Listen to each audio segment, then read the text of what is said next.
자, 몇 번? 65번부터. 무슨 법? 주택법. 그래서 주택법으로 이제 넘어가자. 그럼 주택법으로 요약지면 몇 페이지? 182페이지. 주택법령상 도시형 생활주택에 관한 설명 중 옳은 것. 도시형 생활주택 몇 페이지죠? 183페이지. 올해 시험 문제 영순위. 주택법에서 한 문제 딱 꼽아라. 도시형 생활주택. 이거 시험 문제 날 거야. 왜? 개정됐으니까. 작년하고 다르게 올해 새로 들어간 내용이니까. 또 중요하거든요. 개정된 내용이 중요해. 꼭 정리하시기 바랍니다. 1번 소형주택의 세대별 주거전용 면적 얼마죠?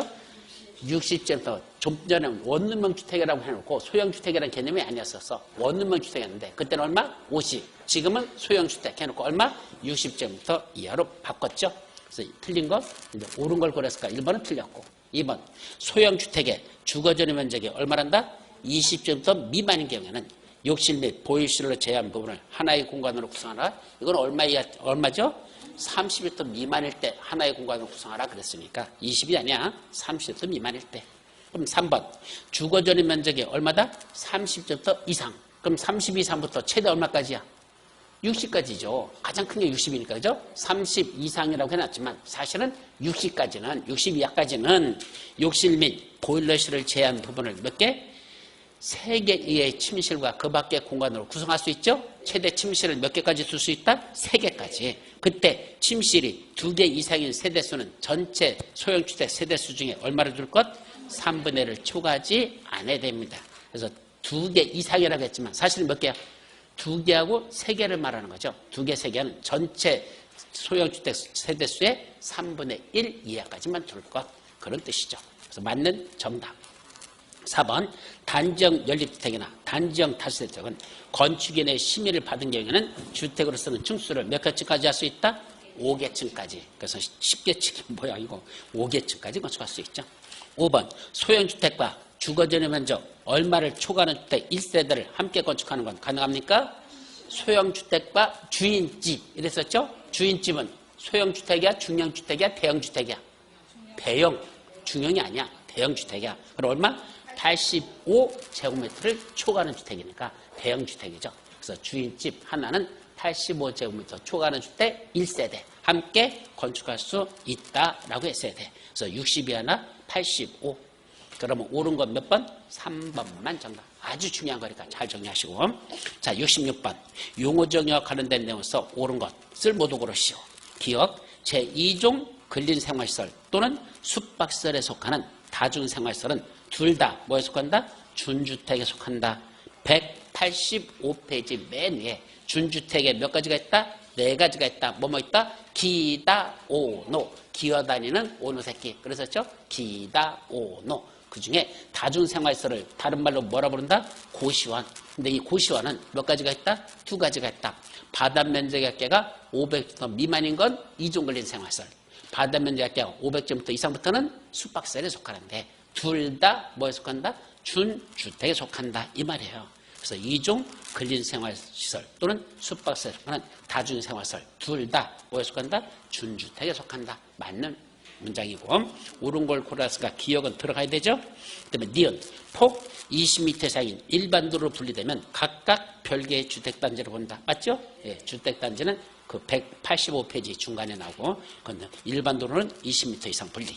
맞죠? 디귿 도시개발사업 누가 사업시행자야? 공공시행자가 무슨 방식으로 하는 지역에서만 수용 방식으로 시행되는 구역에서만 개발 조성되는 공동주택에 건설되는 용지는 뭐라 부른다? 공공택지에 속한다. 그래서 공공택지는 다음 페이지 즉 186페이지 맨 위에 나오죠. 그중에 도시개발사업은 동그라미 5번에 들어있어. 동그라미 5번에 보면 그거 다 맞췄죠. 그리고 뭐만 지어야 돼? 공동주택에 건설되는 용지만 공공택지에 속한다 그랬으니까 그것 맞는 문장. 그럼 리을 근린생활시설, 유치원, 어린이놀이터, 경로당, 주민운동시설 뭐에 속하죠? 이거는 있으면 좋은 시설. 무슨 시설? 복리시설이죠. 부대시설이 아니야. 이건 있으면 좋은 시설, 복리시설. 그럼 틀렸고 미음 전기가스 통신시설의 경우에는 주택단지에는 기간시설도 간선시설에 포함됩니까? 이건 어디에 나오죠? 187페이지 중간 위에 8번 간선시설. 원래 간선시설이란 주택단지 안에 있는 기관시설과 주택단지 밖에 있는 같은 종류의 기관시설을 뭐한 거? 연결시키는 걸 간선시설 하죠. 그런데 주택단지 안에 있는데도 무슨 시설로 본다?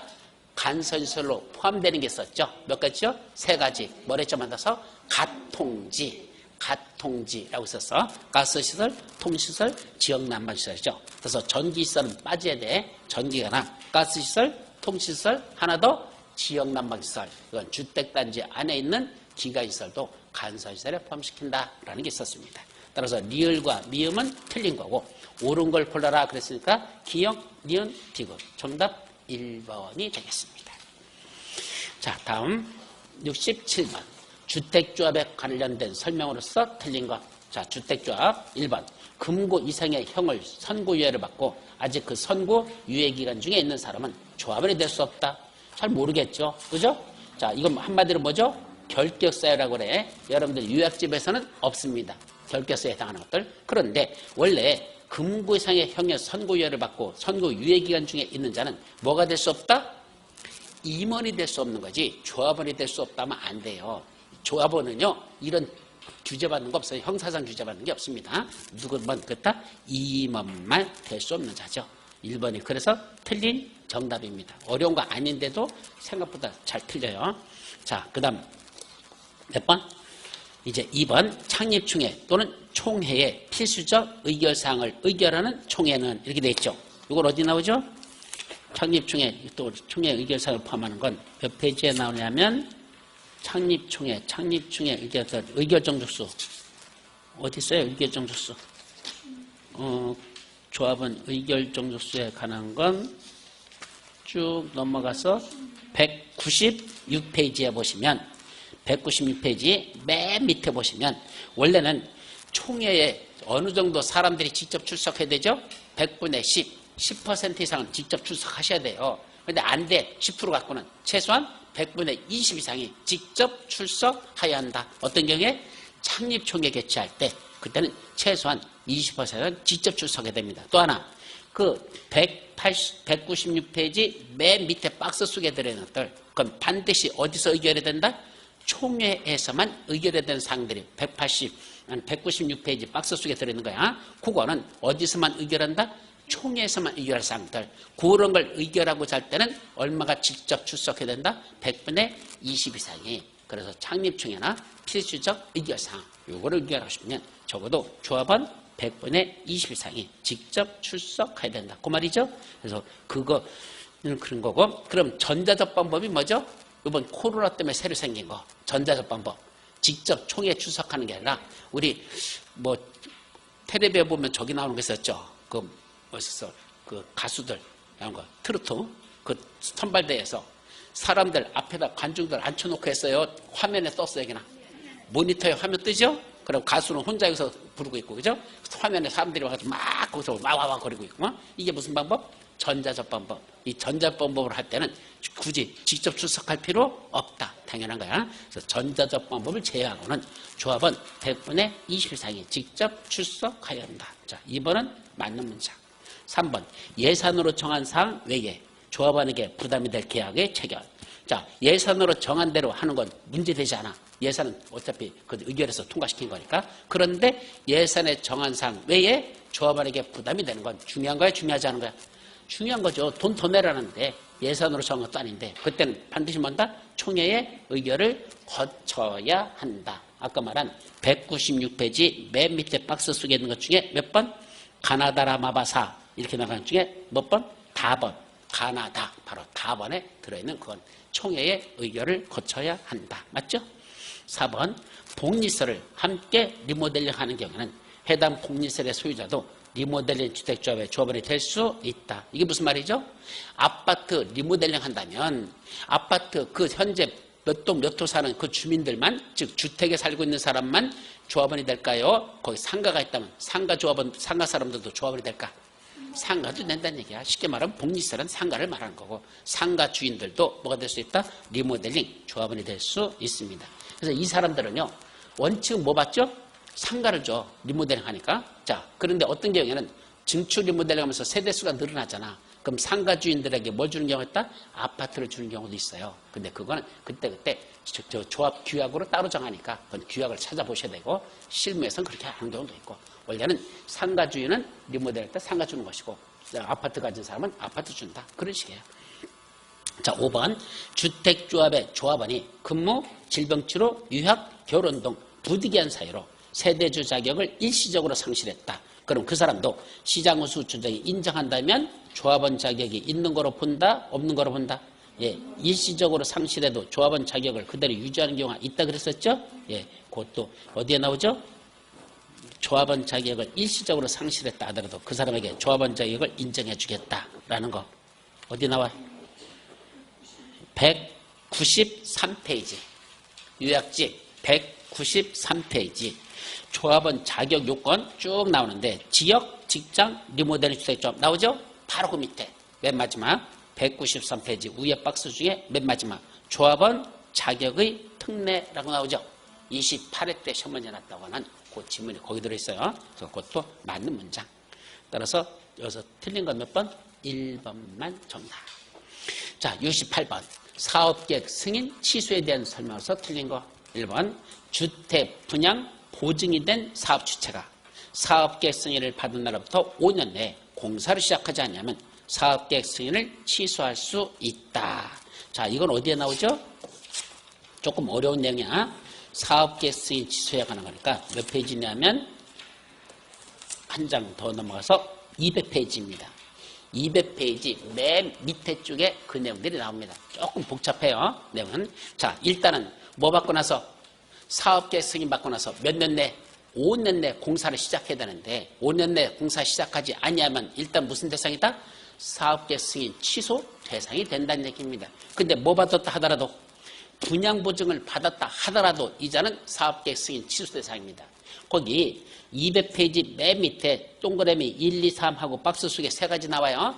그 중에 동그라미 2번하고 동그라미 3번만 분양보증을 받았다면 비록 5년 분양보증을 받았다면 비록 그 사람들이 망해가지고 부도나고 파산했다 하더라도 분양보증 받았으면 뭐 하지 않는데 사업계획 승인을 취소하지 않는데 1번 같이 5년 내 공사에 착수하지 않는다? 그 사람은 비록 분양보증을 받았다 하더라도 뭐 할 수 있다? 사업계획 승인을 취소할 수 있다고 돼 있어요. 그래서 그 1번은 그래서 맞는 문장이라는 걸 조심하시 바랍니다.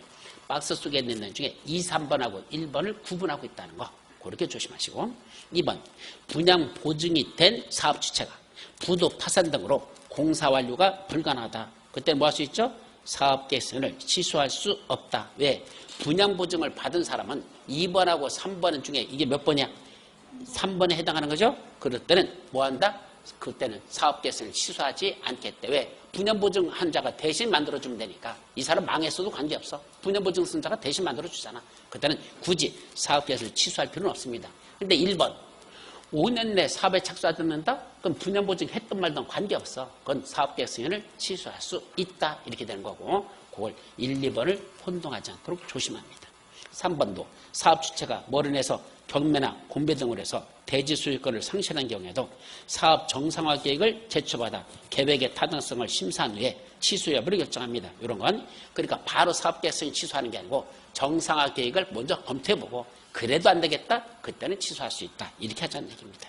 그것도 그 밑에 200페이지 맨 밑에 박스 바로 윗줄에 200페이지 바로 맨 밑에 있는 박스 윗줄에 그런 내용이 나옵니다.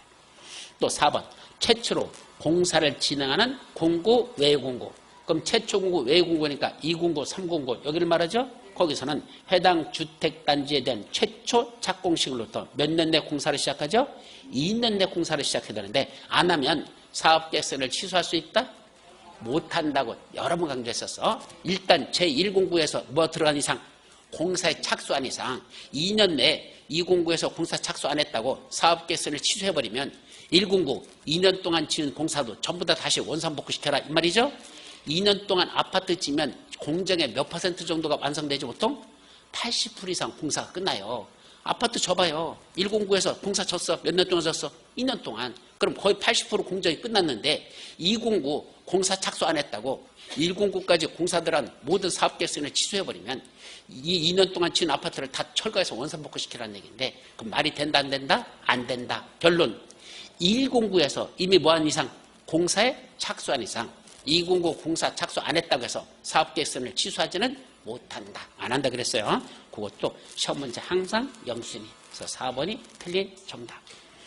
5번 사업계획 승인권자는 해당 사업의 시공자 등이 해당 주택건설대지의 소유권 등을 확보하고 사업주체 변경을 위하여 사업계획 변경 승인을 요청하는 경우는 이를 뭐 할 수 있다? 승인할 수 있다. 쉽게 말하면 무슨 말이죠? 사업주체가 공사하다가 시행자가 뭐한가요? 망해버렸어요. 그랬더니 공사를 현재 하고 있는 사람은 누구죠? 시공자. 그 시공자인 건설회사가 누구 걸? 이 시행자 걸 뭐 하겠다는 얘기야? 야, 우리한테 넘겨. 내가 그냥 할게. 할 수 있다 없다? 있다. 그럼 그 자를 사업 주체를 그 자로 변경할 수 있다. 그런 경우 수두룩해요. 공사하다가 누가 망했어? 사업 주체가 망했어. 그럼 누가 대신한다? 어차피 건설공사 하던 시공자 있잖아. 걔들이 그걸 승계받아가지고 지들이 인수해가지고 지들이 그냥 하는 경우야. 실제로 현실에서는 수두룩하게 벌어지니까 맞는 문장? 예, 맞는 문장입니다. 승인할 수 있습니다. 그래서 틀린 건 4번만 정답. 68번은 상당히 어려운 내용이야. 그것도 47% 정도 맞췄습니다. 자, 근데 4번은 꼭 기억해야 될 내용이야. 핵심 단어는 4번이 핵심이에요. 그러니까 이건 47% 갖고는 안 돼. 더 올라갔어야 돼. 그러니까 정답은 4번. 69번. 주택의 공급에 대한 설명으로서 옳은 거. 자, 공급 원칙에 관련된 거야. 1번.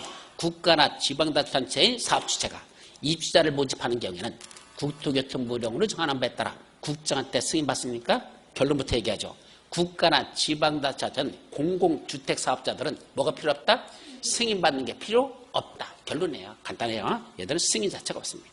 또 두 번째, 한국토지자공사가 입주자를 모집할 때도 시장수주한테 승인받습니까? 아니야. 자, 또 1번도 국장한테 승인받는 겁니까? 아니야. 얘들은 누구한테 받죠?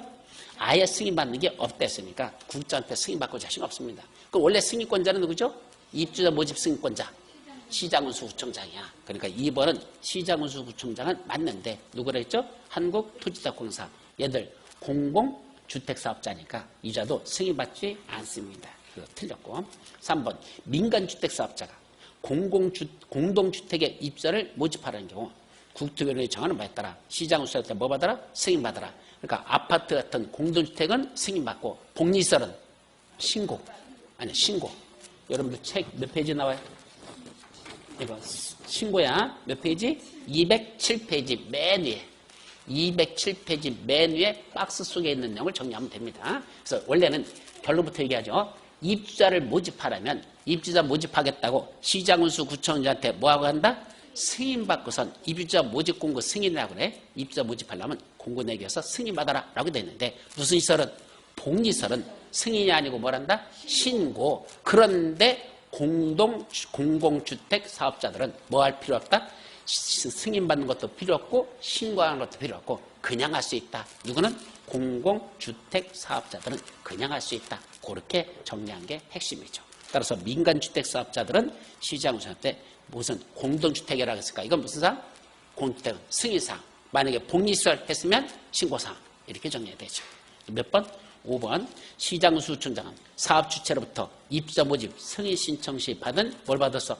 마감자재 목록표하고 영상물 등을 시장운수에게 제출하라고 돼 있죠? 쉽게 말하면 모델하우스 사진 찍은 거 그 동영상 제출하라는 얘기야. 마감자재 목록표하고. 그럼 그거 시장운수구청장은 보관해야 되는데 몇 년 이상 보관하라 그랬죠? 2년 이상 보관해야 되고 만약에 입주자들이 나중에 와가지고 하자보수 문제 때문에 보여달라고 하면 그 공개해야 됩니까? 안 해야 됩니까? 해야 한다. 그래서 2년 이상 보관 그랬었죠. 그것도 우리 책에 있어요. 207페이지 중간에 그 내용이 나오죠. 정답은 3번만 옳은 내용이고 나머지는 다 틀렸습니다. 자, 이제 70번 주택법령상 사업주체의 저당권 설정 등의 제한에 관한 설명서 틀린 것. 1번 언제부터 언제까지 저당권 설정 등의 제한은 그때 얼마 설명 안 했었어요. 한 번밖에 안 했던 건데 몇 페이지에 나오냐면 212페이지에 나와요. 언제부터 언제까지 입주 예정자의 동의 없이는 함부로 저당권 등을 설정해서는 아니 된다. 사업 주체를 규제하는 거라 그랬죠. 그래서 1번 사업 주체는 입주자 모집 공고 승인 신청일 이후부터 입주 예정자가 해당 주택 및 대지의 소유권 이전 등기를 신청할 수 있는 날 이후 60일까지 기간 동안은 입주 예정자의 동의 없이는 함부로 저당권 등을 설정해서는 아니 된다. 그 1번이 가장 전형적인 핵심 내용이야. 그래서 1번이 맞는 문자. 근데 2번도 사업 주체는 입주자 모집공고 승인 신청일 이후부터 사업 주체가 그 다음에 이제 입주 예정자의 통보한 입주 가능일, 그것도 아까 위에는 비슷한 거야. 입주 예정자에게 통보한 입주 가능일 이후 며칠까지, 역시 60일까지는 입주 예정자들의 동의 없이는 함부로 저당권 등을 설정해서는 안 되죠. 근데 3번 해당 주택의 입주자에게 무슨 목적으로 주택 구입 자금의 일부를 뭐 하려고 융자하여 줄 목적으로 주택도시기금이나 금융기관으로부터 주택건설자금 융자를 받은 경우에는 입주 예정자의 동의 없이도 저당권 설정할 수 있다. 이게 무슨 말이죠? 자, 여기 아파트 지금 부지를 짓고 있는데 사업주체가 돈이 부족해. 그래서 은행에서 대출을 받았어요. 근데 이 대출 받은 걸 그대로 누구한테 승계시킨다? 입주 예정자들한테 승계시킬 수 있어요. 사업주체가 받은 대출금을 그대로 입주 예정자에게 그대로 승계시킵니다. 그럼 입주 예정자는 아파트 분양가가 10억이야. 근데 얼마를? 자기는 5억밖에 없어. 그럼 나머지 5억은 대출 받아야 되잖아. 따로 받는 게 아니라 사업주체가 받던 대출금 있죠? 그걸 지들이 승계받으면 돼. 그럼 실질이 실입주금은 얼마야? 5억만 내면 돼. 그럼 나머지 5억은 대출, 사업주체가 받은 대출금 그거를 승계받아서 그냥 그대로 가면 된다. 그렇게 하는 건 입주 예정자의 동의를 받아야 돼, 안 받아도 돼? 괜찮다는 얘기야.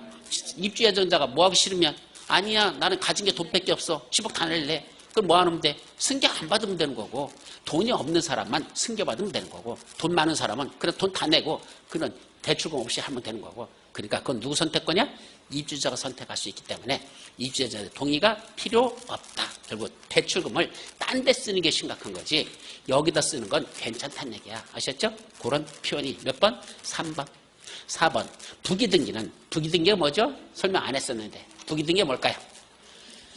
지금 지금 아파트 짓고 있는 땅 말이야. 또 건설되는 주택, 이거 사실은 누구 명의로 돼 있죠? 사업주체 명의로. 그러나 이미 여러분들이 뭐 내고 있었어? 계약금 냈고 중도금 내고 나중에 뭐 내면? 잔금 내면, 잔금 내는 날 여러분들 앞으로 뭐 해줘? 소유권 이전 등기 해주잖아. 그러니까 짓는 동안은 명의만 사업주체권이 돼 있지 사실적으로는 누구 거야? 입주 예정자, 여러분들 거란 얘기입니다. 따라서 이거 함부로 이걸 대출 받아가지고 딴 데 쓰는 것도 안 되고 다른 사업주체한테 파는 것도 안 되고 규제하겠다는 얘기죠. 그래서 어디다가 요 현재 사업주체 명의로 되는 소유권 등기 밑에다가 뭐 붙이래요? 부기등기를 붙이래요. 이때 부기등기를 뭐라고 쓴다냐? 이 주택은 또는 이 대지는 누구 동의 없이는 입주 예정자의 동의 없이는 함부로 첫째 양도하거나, 이거 현재 짓고 있는 게 내 미안인데 저 이름도 없는 저 안 편한 세상한테 팔아버리면 돼, 안 돼? 안 되죠? 양도하거나. 두 번째, 제한물권을 설정받거나, 제한물권 중에 대표적인 거 저당권 이런 거 설정받거나, 아니면 이 사업주체 채권자들이 와가지고 이 아파트에다 뭐 붙여? 딱지 붙이는 거, 뭐 하는 거? 압류, 가압류, 가처분 이런 대상이 되는 건 된다 안 된다? 안 된다. 이거는 입주 예정자들을 위한 아파트니까 함부로 제3자에게 양도한다, 제한물권을 설정한다, 압류, 가압류, 가처분의 대상이 될 수 없는 물건입니다 라고 뭐라는 얘기야? 부기등기를 소유권 등기 밑에다 그걸 붙이라는 얘기입니다. 그러면 자, 사업주체가 이제 빚을 졌어. 그럼 채권자들이 와가지고 사업주체 재산에다 뭐 하려고 할까? 압류 딱지 붙이려고 할 거 아니야. 근데 와봤더니 현재 짓고 있는 거 누구야? 아파트 단지 누구 명의로 돼 있어? 짓는 동안 사업주체 거. 그죠? 그러면 채권자들이 와가지고 사업주체 채권자 와서 압류하려고 하죠? 그래서 등기부등본 떼어봤더니 거기 뭐해서 돼 있어? 부기등기 돼 있죠? 뭐라고 부기등기 돼 있어? 이거는 압류, 가압류, 가처분의 대상이 될 수 없는 물건을 부기등기 돼 있잖아. 그 부기등기 돼 있으니까 압류 못한다는 얘기입니다. 그런데도 불구하고 사업주체 그 채권자들이 와가지고 압류해버렸어. 압류 효력이 있을까 없을까? 첫째, 취소할 수 있다. 두 번째, 무효다. 예, 무효입니다. 아예 처음부터 효력이 없습니다. 그건 취소되는 거 아니야. 부기등기 되어 있는데 양도 대상이 안 된다, 가압류 안 된다든지 와가지고 압류해버렸어? 해봤자 그건 괜히 CG할 데 없이 압류하라고 돈만 들어가고 시간 낭비한 거지 효력은 무효다. 그 말입니다. 그게 몇 번? 네, 4번이야. 부기등기는 건설된 주택에 대해서는 언제까지다? 소유권 보존 등기와 동시에 됩니다. 누구 명의로다 일단 소유권 등기가 되는 거야. 사업체 명의로 소유권 등기가 된 후에 나중에 여러분들이 잔금 내면 여러분들 앞으로 뭐 해주죠? 이전 등기 해주잖아. 그 사업주체 명의로 등기하는 걸 뭐라 부른다? 보존 등기 배우셨죠? 예, 그건 이미 배웠을 거야. 따라서 이전 등기는 여러분들 명의로 넘기는 거고 사업주체 명의로 소유권 등기 할 때 뭐 하라는 얘기야? 부기 등기를 그때 같이 붙이라는 얘기입니다. 언제 한다? 소유권 보존 등기와 동시에 된다라고 했어야 되죠. 5번 부기 등기 이외에 해당 대지 또는 주택을 양수하거나 제한물권을 설정받은 경우 또는 압류, 감류, 가처분 등 아까 했죠? 그 조치 어떻게 된다? 무효한다. 예, 취소할 수 있다면 안 돼요. 무효사입니다. 그래서 틀린 것 4번만 정답. 이것도 상당히 어려운 내용 중에 하나가 될 겁니다. 자, 이제 71번 주택법 마지막 문제. 공동주택에 뭐에 가는 거? 리모델링에 관련된 내용으로서 틀린 것. 1번 공동주택의 입주자나 사용자 또는 관리주체가 뭐 하고 싶어? 공동주택을 리모델링 하고 싶으면 뭐가 필요합니까? 입주자 전체의 동의를 받아서 시장운수 때 뭐 받는다? 허가받고 리모델링 할 수 있습니다. 리모델링 하려면 허가받아야 되는데 이럴 때는 전체의 동의를 받아야 허가받을 수 있다. 반면에 2번 특광 대도시장 세 사람은 리모델링 무슨 계획? 기본 계획을 수립할 수 있는데 이때 몇 년 단위를 수립하죠? 10년 단위 수립 5년마다 타당성 검토를 거쳐야 된다. 어디에 나오죠?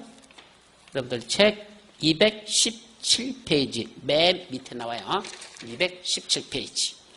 세 번째, 특광 대도시장은 리모델링 기본계획을 수립하거나 변경하려면 이것도 며칠 이상 주민에게 공람하고 지방의 의견 듣는다? 14일 이상. 요거하고 뭐가 똑같다 그랬죠?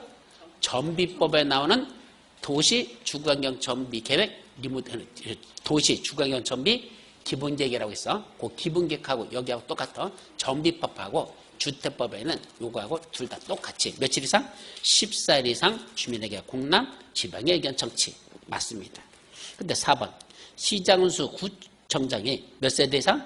50세대 이상 세대수 증가형 리모델링을 허가할 때는 뭐가 필요하다? 시군구 도시계획의 심의를 거쳐야 한다. 몇 세대 이상 리모델링을 세대수가 증가될 때만 50세대 이상 세대수가 증가할 때만 뭐가 필요하다? 도시계획의 심의를 거쳐야 한다. 그렇게 보세요. 우리 유학집에서는 뺀 내용이야. 옛날에 있다가 시험 문제 한 번도 안 내길래 빼놨는데 그래도 걱정 싫어. 날 수 있어서 문제 넣었어요. 몇 번? 4번도 마저 틀려. 예, 맞는 문장으로 보시면 됩니다. 그 다음 5번 리모델링의 동년 소유자는 리모델링 주택조합 또는 입주대표가 시장수적에 허가를 하기 전까지는 서면으로 동의를 철회할 수 있다.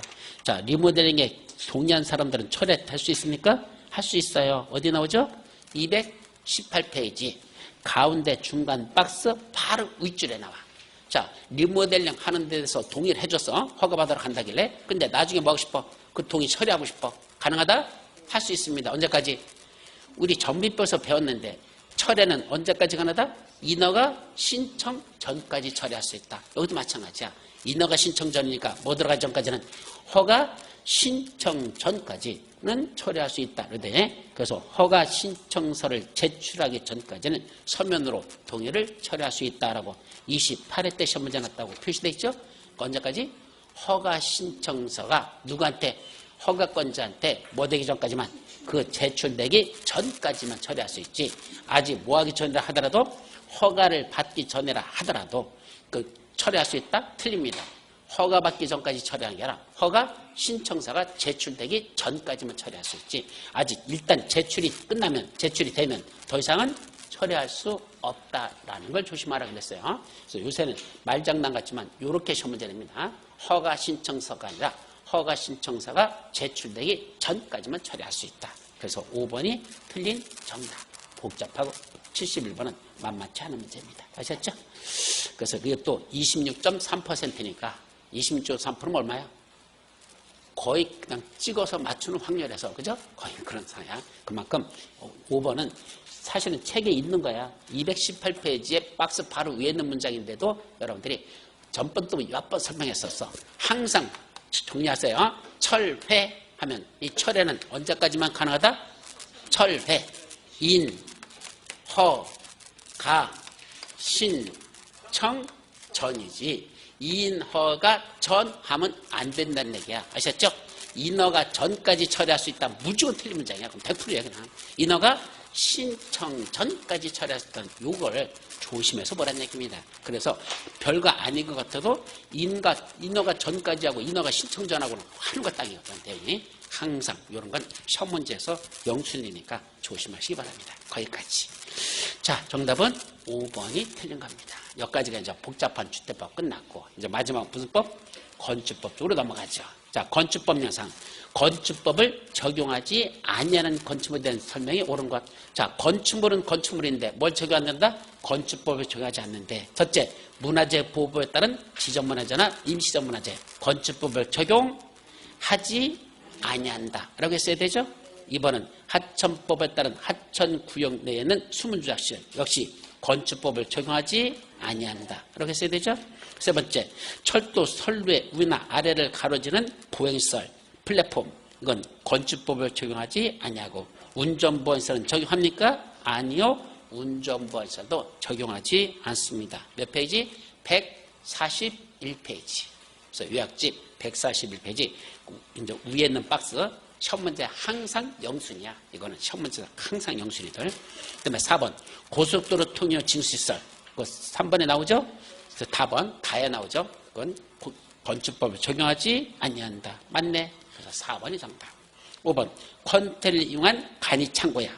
어디에서? 공장 안에 있는 용도로만 써야 되고 이동이 쉬울 것. 그래야 되죠. 근데 여기는 뭐를 써서? 컨테이너를 이용한 간이 창고로서 주택의 용도로만 사용되는 건축물의 대지에 설치한다? 아니요. 주택의 용도로 쓰는 게 아니라 어디 안에? 공장의 용도로만 쓰는 안에 있는 그런 간이 창고에 돼요. 그리고 이동이 곤란한 게 아니라 이동이 쉬운 것. 그래서 두 군데가 틀렸어. 주택의 용도가 아니라 공장의 용도고 이동이 어려운 게 아니라 이동이 쉬운 것은 건축법을 적용하지 아니한다 라고 했어야 되죠. 따라서 정답은 4번. 자, 73번. 건축법령상 지하층에 속하는 것. 요 지하층이라는 개념, 요거 어떤 게 지하층이에요? 이거 푸른 사람. 몇 번이지? 73번 한번 볼까? 73번. 이거 맞아? 73.7%를 맞췄다고? 진짜야? 73.7%라고? 어떻게 풀었지? 만만치 않은 건데. 그냥 막 찍었어요? 그래도 확률이 이렇게 나올 수는 없어. 그 실력이 아니면 절대로 73%가 나올 수는 없어. 자, 보시죠. 지하층의 개념은 이렇게 정리합니다. 여기다 손으로 그릴게요. 우리 지표면이 어디란다? 여기가 지표면이라고 하자. 지표면이 여기를 지난답니다. 그리고 한계층이 어디까지가 한계층이죠? 제 손을 잘 봐요. 층이란 바닥구 주체 윗면으로부터 위층 바닥구 주체 윗면까지 이걸 한계층이란다. 그 위의 층도 역시 바닥구 주체 윗면으로부터 위층 바닥구 주체 윗면까지 이걸 뭐라고 한다? 한계층이랍니다. 그럼 현재 몇 개층이야?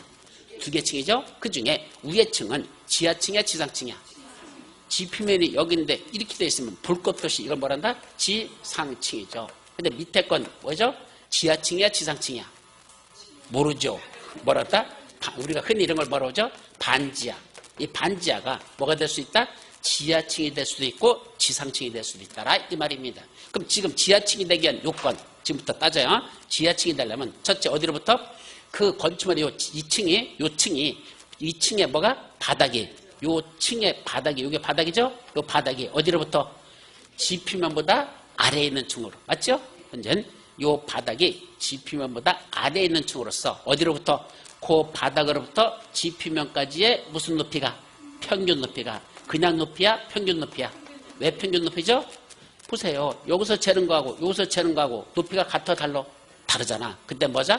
평균 낸 그 높이가 여기까지 올라왔어. 평균 높이가. 해당 층 높이. 해당 층 높이 하면 어디죠? 바닥구 주체 윗면으로부터 위층 바닥구지. 여기까지가 층 높이죠? 해당 층 높이의 얼마 되는 부분? 2분의 1. 요 층 높이의 2분의 1 바로 요거 요 높이 요걸 만다 스몰 h라고 한다. 그래놓고 뭘 것? 2분의 1 되는 요거 그거에 이상일 것. 이상이 뭐죠? 더 크거나 같을 것. 이게 이상이죠. 그러면 결국 어떤 게 더 커야 된다는 얘기야? 바닥에서부터 지표면까지의 평균 높이 요게 뭐보다도 층 높이의 2분의 1 되는 요거보다도 뭐 할 것? 같거나 클 것, 결국 저쪽이 커야 된다 이 얘기야. 같거나 커야 뭐가 된다? 그래야 이걸 지하층이라고 한단다. 뒤지게 어렵게 만들어놨어. 근데 이걸 가지고 이제 결국 머릿속에서 뭐 생각해야 돼? 하여튼 평균 높이가 층 높이의 2분의 1보다 같거나 커야 된다. 그래야 뭐가 된다? 지하층. 이게 전부야. 그럼 이제 이걸 갖고 문제에다 응용한 겁니다. 첫째, 바닥에서 지표면까지 무슨 높이가 평균 높이가 몇 미터? 4미터. 보세요 그럼. 바닥에서 지표면까지 평균 높이가 몇 미터? 이쪽이 4미터래요. 그런데 이쪽은 해당 층 높이는 몇 미터? 9미터. 그럼 층 높이가 9미터면 2분의 1은 얼마야? 4.5미터. 층 높이가 중요한 게 아니라 층 높이의 2분의 1 이게 중요한 거든. 몇 미터? 4.5미터. 그럼 여기는 4미터고 여기는 4.5미터면 어디가 더 높아? 이쪽이 더 크네. 그러면 이건 뭐야? 지상층. 저쪽이 커야 지하층이라는데 이쪽이 크니까 이건 지상층. 그렇죠? 또 두 번째도 바닥에서 지표면까지 최고 높이는 몇 미터? 3미터. 최대 높이가 3미터니까 결국 평균 높이는 어떻게 되는 거야? 3미터 이하가 된다 이 말이죠. 최고 높이가 3미터다 그랬으니까 이게 최대니까 평균은 어떻게 돼? 3미터보다 내려갈 수밖에 없죠. 3미터 이하다 이런 뜻이죠. 반면에 이쪽은 해당 층 높이는 몇 미터? 7미터. 그럼 7미터의 2분의 1 얼마? 3.5미터. 저쪽은 아무리 높아봤자 최대가 3미터인데 이쪽은 얼마? 3.5미터. 그럼 어디가 더 큰 거야? 이쪽이 더 크네. 항상 그죠? 그러니까 이것도 지상층. 세 번째, 바닥에서 지표면까지 평균 높이는 몇 미터? 2미터. 여기는 2미터야. 그리고 해당 층 높이의 2분의 몇 미터? 3미터. 2분의 1이 3미터니까 3미터하고 2미터 비교해. 어디가 더 커? 이쪽이 더 크네. 역시 지상층. 저쪽이 커야 돼. 하여튼 같거나 커야 돼. 그게 핵심이야. 4번은 바닥에서 지표면까지의 최고 높이는 몇 미터? 여기는 3미터. 층 높이의 2분의 몇 미터? 역시 4미터. 역시 이쪽이 크네. 저쪽보다 항상 이쪽이 컸었어. 그러니까 항상 지하층. 아니 지상층. 근데 5번. 바닥에서 지표면까지 최저 높이가 몇 미터? 5미터. 그럼 최저 높이가 5미터니까 평균 높이는 어떻게 되는 거야? 5미터 이상이 되겠지. 그죠? 최저 높이가 5m라고 했을까? 평균 높이는 어떻게 돼? 5m보다 더 올라가야 되겠지. 5m 이상이겠지. 근데 이쪽은 얼마랍니까? 층 높이 2분은 4m래. 그럼 이쪽은 4m인데 저쪽은 5m 이상이래. 그럼 어디가 더 큰 거야? 저쪽이 항상 크지. 그럼 저기 무슨 지하층. 그래서 정답은 5번. 이렇게 해서 이걸 갖다 놓고선 이렇게 해서 숫자가 저기가 크냐 이쪽이 크냐 자꾸 따지는 수밖에 이거밖에는 문제 푸는 방법이 없어요. 아셨죠? 정답 5번. 자, 74번. 건축 관련 입지와 규모의 사전 결정에 대한 설명이 틀린 것. 1번. 건축 허가 대상 건축물을 건축하는 자는 건축 허가를 신청하기 전에 허가권자에게 그 건축물을 해당 대지에 건축하는 것이 이 법이나 다른 법령에 허용되는지 등에 대한 사전 결정을 뭐 해야 된다? 신청하여야 한다, 할 수 있다. 예, 사전 결정 신청은 반드시 하는 게 아니죠. 필요한 사람만, 모르는 사람만 할 수 있어요. 몇 페이지? 150페이지 맨 위에 박스 바로 위에 신청할 수 있다. 28회 때 시험 문제입니다. 2번. 사전 결정 신청자는 건축인의 심의와 도시정비 촉진 법에 따른 교통영향평가서 검토를 동시에 신청할 수 있어 없어? 같이 할 수 있죠? 그것도 다 맨 윗줄에 나오고. 세 번째, 보전 녹지지역으로서 보전 녹지지역에 지정된 보전산지에서 사전 결정을 통지받으면 무슨 법? 산지구를 때는 산지전에 허가받은 거로 본다. 이건 어디 나오죠? 150페이지 밑에 박스 속에 보면 원래 사전 결정을 통지받으면 뭐 받은 거로 본다? 산지전에 허가 등을 받은 거로 본대요. 근데 어디에서는 보전산지는 어디에서만 그렇다고? 도시지역에서만 그렇대. 이 말귀를 못 알았던 거야. 보전산은 도시지역에서만 그렇다고 됐는데 이게 무슨 말이죠? 자, 그럼 도시지역 하면 뭐가 들어가죠? 보전 녹지지역. 도시지역에 들어가 안 들어가? 보전 녹지지역이 도시지역에 안 들어가? 세상에 용도지역도 아직도 머릿속에서 정리 안 됐어? 함소리 모으려고 실무하시면서 맨날 보는 게 그건데. 자, 도시지역은 뭐 들어가죠? 주, 상, 공, 녹. 녹지지역도 무슨 지역이다? 도시지역이잖아. 그 중에 무슨 녹지지역? 보전 녹지지역. 또 어디에 속한다? 도시지역. 그럼 보전 녹지지역에 뭐가 지정됐다는 얘기야? 보전산지가 지정됐었어요. 근데 거기다 어떤 건축물 지려고 뭐 받았어? 사전 결정을 통지받았잖아. 그럼 도시지역에는 보전산지죠? 거기다가 사전 결정을 통지받으면 뭐 받은 거로 본다? 산지전에 허가받은 거로 본다. 그건 인정하겠다는 얘기야. 따라서 도시지역에는 보전산지는 도시지역에서만 해당한다 그랬으니까 바로 보전녹지지역에는 도시지역에 보전세는 제청돼 있어. 거기다가 사전결정을 통지받으면 뭐한 것으로 본다? 그때는 산지전에 허가받은 것으로 본다. 그래서 옳은 거 그게 정답이에요. 만만치는 않은데 그게 정답. 4번 허가권자는 사전결정으로 허가, 신고 또는 협의가 의제되는 내용이 포함된 사전결정을 하려면 먼저 뭐부터 한다? 관계 행정위원장들하고 먼저 협의를 해야 됩니다. 그런데 협의 요청을 받은 행정위원장들이 며칠 내 의견을 제시하지 않으면 며칠? 15일 이내에 의견을 제출해야 됩니다. 우리 책에 어디에 나오죠? 150페이지 가운데 사전결정의 효과 바로 밑에 거기 나와요. 그래서 15일 내 의견을 제출하여야 한다. 28회 때, 30회 때 시험 문제 2번 났던 행위야. 보통 그때 며칠 난다? 15일 내에 의견 제출. 우리 건축법은 웬만한 건 의견 며칠 내에 제출해야 된다? 15일. 건축법은 대부분 15일로 돼 있어요. 5번 사전결정 신청자는 사전결정을 통지받으면 그렇다면 몇 년 내? 2년 이내에 뭐 해야 된다? 건축 허가를 신청하라 그랬지. 언제 착공 신고를 하라고 그랬어요. 머릿속에 집어넣은 건 뭐밖에 없어. 2년, 9년만 집어넣어놓고 나머지들은 다 까먹어버려. 그냥 2년 이게 끝이야. 뒤에 무슨 문장이 나오는지도 관심 없어. 그냥 2년 이것만 집어넣으면 돼. 아니에요. 2년 내면 된다? 건축 허가를 신청하라 그랬지. 언제 착공 신고하라고 그랬어요. 건축 허가를 신청하지 않으면 사전결정의 효력이 상실된다 그랬죠. 몇 페이지? 150페이지 맨 밑에 나와. 상당히 중요한 거야. 아마 사전결정 중에서 제일 중요한 게 바로 그 마지막 질문이 제일 중요한 겁니다. 그래서 정답은 3번만 정답. 조금 어려웠었죠?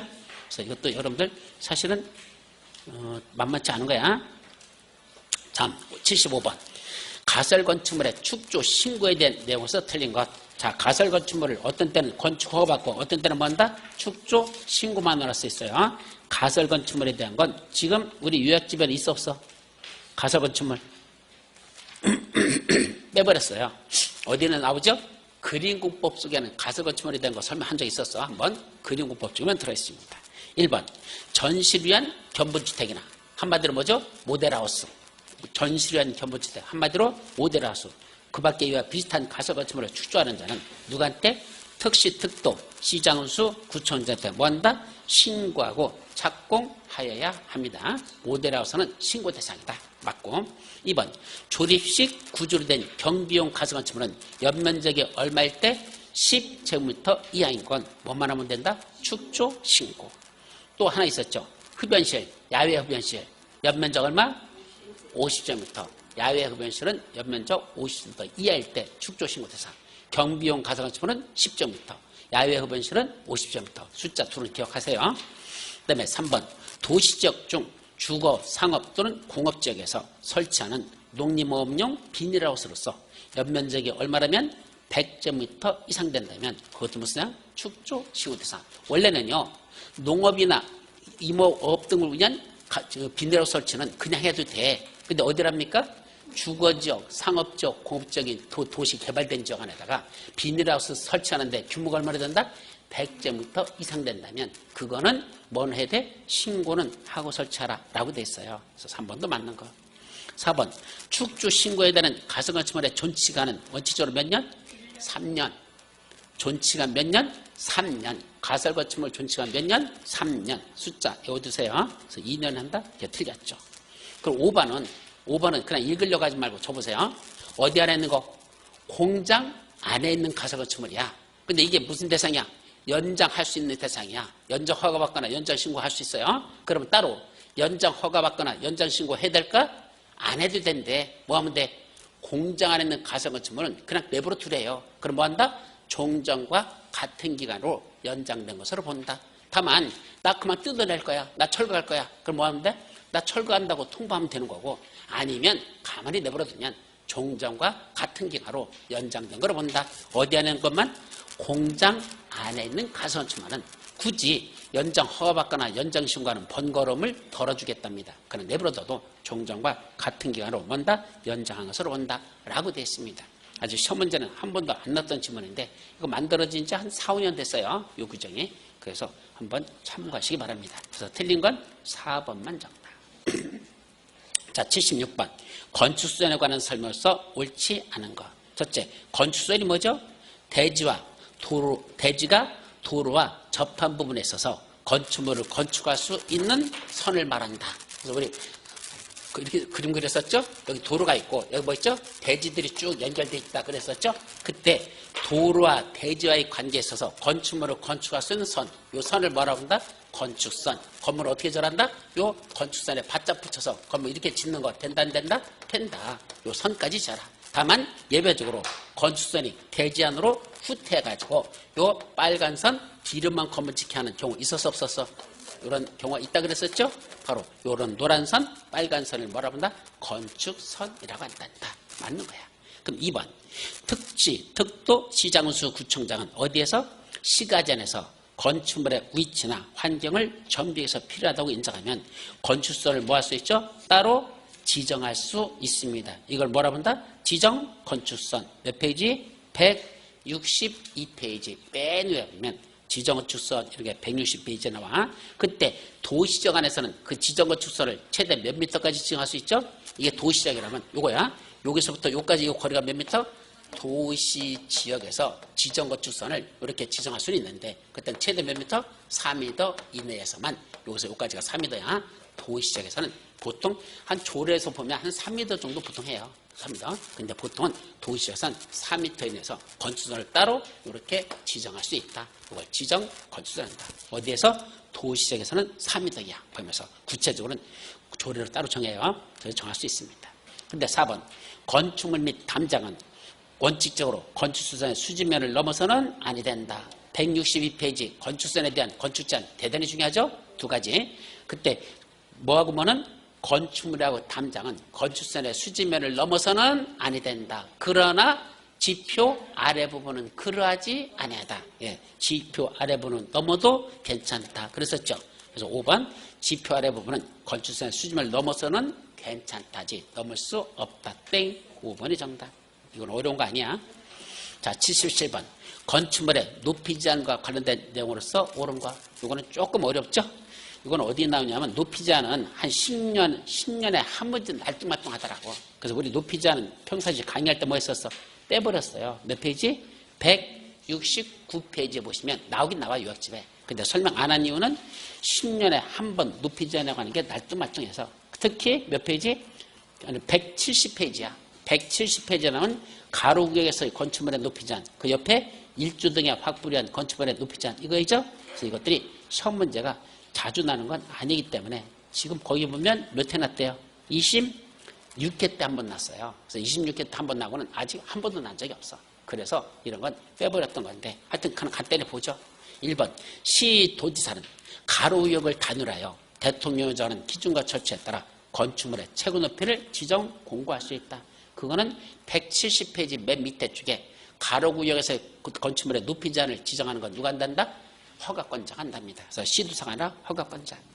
2번 시도사는 도시의 관리를 위해 필요하면 가로구역별 건축물의 높이를 시도조례로 정할 수 있다. 그것도 바로 그 밑에 나오죠. 시도조례로 정하는 게 아니야. 뭐로 정하죠? 특별시, 광역시 조례로 정할 수 있다. 누구만? 특별시장하고 광역시장만 특강 조례로 그 가로구역별 높이를 조례로 정할 수 있는 건 특별시장하고 광역시장만 그렇지 누구는 안 된다? 도지사는 없어요. 그래서 특별시장, 광역시장이지 누구는 없다? 도지사는 조례로다가 최고 높이를 정하는 거 안 됩니다. 그게 시험 문제 났던 겁니다. 자, 세 번째. 일반 주거지역이나 준주거지역에서 건축물에 일정 거리 띄워라? 아니야. 그건 어디에 나오죠? 171페이지 맨 위에 보면 1조 등의 확보한 높이 제한에 첫 번째 전용 주거지역과 일반 주거지역에서 이렇게 돼 있죠. 그걸 낸 거야. 전용 주거지역과 일반 주거지역이지 일반 주거지역과 준주거지역이 아니라 그런 내용. 근데 구체적인 내용은 안 해도 돼요. 또 4번은 일반 상업지역과 중심 상업지역에서 건축하는 공주택 이렇게 돼 있죠. 근데 어디냐면 171페이지 중간에 보시면 일반 상업지역과 중심 상업지역에 건축하는 것을 제외한 공동주택의 높이는 이렇게 됐잖아. 그럼 결론적으로 말씀드리면 일반 상업지역과 중심 상업지역에서는요. 건물과 건물들의 거리가 어떻게 되죠? 없어요. 다닥다닥 붙여. 그러니까 일조권이 침해돼도 관계없어. 앞에 있는 건물 때문에 뒷건물에 햇빛 안 들어와도 어쩔 수 없어요. 어디는 중심 상업지역, 일반 상업지역은 어쩔 수 없어요. 일조권 침해돼도 관계없고 그거 외에 뭐 짓는 거? 그 외의 지역에서 공동주택 지을 때는 일조권 침해되지 않게 건물과 건물 간의 거리를 일정 거리 띄워라. 결론은 그거야. 그렇기 때문에 어디는 그런 거리 제한이 없다? 일반 상업적과 중심상업적을 제외한 나머지 공동주택 지을 때만 거리 제한을 둔단다. 일조권 확보하려고. 그래서 다 틀렸고. 5번 2층 이하로서 높이가 8m 이하 건축물. 자, 무슨 건축물? 소형 건축물. 2층 이하로서 높이가 8m 이하면 뭐 필요 없어? 일조권 확보하는 이런 거 적용한다 안 한다? 적용하지 아니할 수 있다. 171페이지 중간 밑에 2번 소형 건축물에 대한 제외라고 되어 있죠? 예외 그겁니다. 그것이 정답. 자, 78번 건축 협정에 대한 설명으로서 옳은 것. 1번 토지 또는 건축물의 소유자 등이 과반수 합의로 건축협정을 체결합니까? 아니요. 건축협정 체결할 때는 누가 해야 돼? 전원의 합의입니다. 어디에 나오죠? 174페이지 맨 위에 보시면 거기에 전원의 합의 두 번째 줄에 나와. 전원의 합의지 과반수가 아니다. 두 번째, 건축협정에는 건축물의 용도 변경하는 사항이 포함된다? 아니요. 건축협정에 들어가는 게 몇 가지? 세 가지 있죠. 두 번째 줄 마지막 건축물의 건축, 개선, 리모델링에 관한 그 말이 있어요. 나와요? 174페이지 맨 위에 두 번째 줄 마지막 부분에 보면 건축물에 뭐만 나와? 건축, 개선, 리모델링 이 세 가지를 하기 위해서 건축협정을 체결할 수 있지. 뭐 하는 건 없단다? 용도 변경에 관한 건 건축협정 체결 대상이 아니에요. 그래서 건축, 대수선, 리모델링 세 가지만 건축협정 대상이다. 이 말이죠. 3번 협정 체결자는 건축협정서를 작성하여 건축협정 인가권자한테 인가받아야 되죠. 그때 건축협정 운영의 대표자는 인가받을 수 없다? 아니요. 두 사람, 세 사람이 할 때는 지들끼리 하면 되고 사람이 많으면 단체를 만들어야 돼. 그 단체가 뭐다? 건축협정 건축협정 운영회의. 건축협정 운영회의라는 건 단체가 할 때는 그렇게 구성해서 그 대표자가 인가를 받아야 합니다. 4번 건축협정 체결 대상 토지가 어디에 걸쳐 있다? 둘 이상의 특시 시군구에 걸쳐 있답니다. 누구한테 인가 신청해야 될까? 그 중에 면적이 과반이 속하는 그 건축협정 인가권자에게 인가를 신청하랍니다. 그것이 옳은 정답. 5번 협정 체결자 또는 건축협정 운영의 대표자는 협정을 폐지하려는 경우에는 협정 체결자 전원의 동의를 받아 건축협정 인가권자의 인가를 받아야 된다. 폐지할 때는 전원의 동의 받습니까? 얼마만 받으면 돼? 과반수만 동의를 받아가지고 인가받으면 된다. 그래서 과반수 동의 받아서 인가받으면 폐지할 수 있다. 라고 돼 있죠. 따라서 맞는 건 몇 번? 4번밖에 없어요. 그것도 건축협정도 그 정도로 보시고. 자, 마지막 농지법 79번 용어정의와 관련된 내용에서 잘못된 것. 뭐 농지법 잘못된 것만 볼게요. 몇 번? 4번이야. 어렵지 않죠? 주말체험 영농이란 농업인인 개인이 이게 잘못됐죠. 주말 농장하는 건 농업인이 아니다? 아니에요. 농사를 직업으로 하는 사람이 아니고 농사를 뭐죠? 취미로 하는 거지 직업으로 하는 게 아니야. 그래서 농업인이 될 수 없어요. 농업인이 아닌 개인이 주말 등을 이용하여 취미생활이나 여가활동으로 농작물을 경작하나 다른 것을 재배하는 걸 말한다. 이랬어야 되죠? 자, 그래서 정답은 4번이고 80번 농지법령상 매수 청구와 이행강제금에 관한 내용. 자, 이 중에서 핵심은 이행강제금을 부과할 때 얼마를 부과하죠? 농지가액의 100분의 20을 부과합니까? 했더니 아니래. 농지가의 100분의 25래요. 그렇게 고쳐놓고 맞았대요. 맞았다가 하는 순간 한 대 맞는 거야. 예, 맞았다가 하는 순간 진짜 한 대 맞아야 돼요. 100분의 25로 고쳐놓고 그것만 고쳐놓으면 안 돼. 진짜 중요한 건 그게 아니야. 앞에가 잘못됐어요. 농지가액 그랬잖아요. 그 농지가액이 옛날에는 뭘 기준으로 했죠? 개별공시지가 했었어. 근데 지금 개별공시지가야? 아니요. 감정가격하고 개별공시지가 중 높은 금액의 100분의 25를 부과한다라고 됐습니다. 그래서 제일 중요한 게 뭐다? 감정가격하고 개별공시지가하고 비교해서 그중에 높은 가격의 100분의 25지 그냥 요것만 25로 달랑 고쳐놓고 20%가 아니라 25%가 맞아라는 거 그것만 하면 안 돼요. 진짜 중요한 건 감정가격하고 개별공시지가 높은 금액으로 부과한다는 거 어마어마한 차이입니다. 공시지가는요 평당 5만 원도 평당 1,000원짜리밖에 안 가. 근데 뭐는 감정가격은 평당 2만 원, 10만 원 이렇게 가는 경우도 수두룩해요. 그렇기 때문에 감정가격이 들어간다는 걸 특히 좀해서 꼭 기억하실 거.